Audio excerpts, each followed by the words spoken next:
Delovno sodišče odloča v individualnih delovnih sporih med delavci in delodajalci, na primer glede sklenitve, obstoja, trajanja ali prenehanja delovnega razmerja, oziroma o njihovih pravicah in obveznostih, kot so plačilo plače, regresa za letni dopust, stroškov prevoza in prehrane.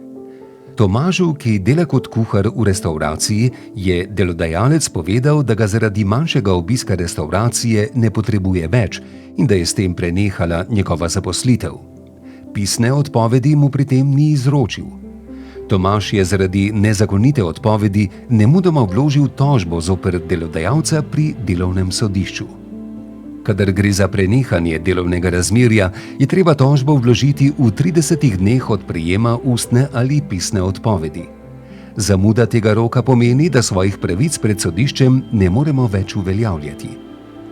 Tomaž je v tožbi zahteval, da sodišče ugotovi, da je odpoved nezakonita, da mu delovno razmerje ni prenehalo in da ga mora delodajalec vrniti v delovni proces. Poleg tega je zahteval, da ga delodajalec prijavi v socialna zavarovanja ter mu obračuna in izplača plače. Dokazno breme v delovnih sporih zaradi redne odpovedi delovnega razmerja je na delodajalcu. To pomeni, da mora delodajalec v postopku dokazati, da držijo razlogi, ki jih je navedel v redni odpovedi.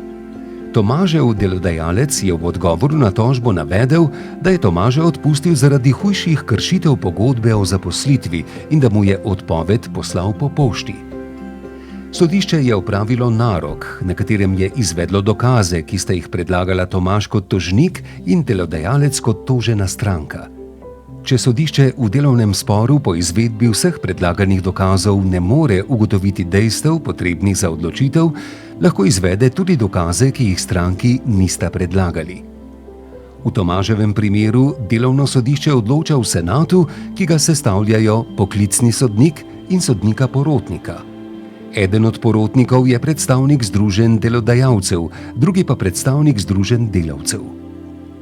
Po opravljenem postopku je sodišče izdalo sodbo, v kateri je odločilo, da je bila odpoved nezakonita in da mora delodajalec Tomaža vrniti v delovni proces, mu za čas, ko ni delal, izplačati plačo in ga prijaviti v obvezna socialna zavarovanja. Sodišče je delodajalcu naložilo tudi plačilo vseh stroškov postopka. V sporih o obstoju in prenehanju delovnega razmerja delodajalec praviloma krije svoje stroške postopka, ne glede na to, ali v postopku uspe ali ne. Tako Tomaž kot delodajalec bosta sodbo prejela po pošti.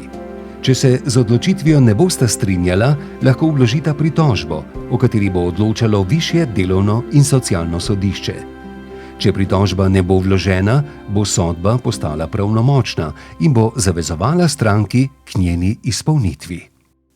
Postopki pred sodiščem so lahko zapleteni, zato je priporočljivo, da si poiščete ustrezno pravno pomoč.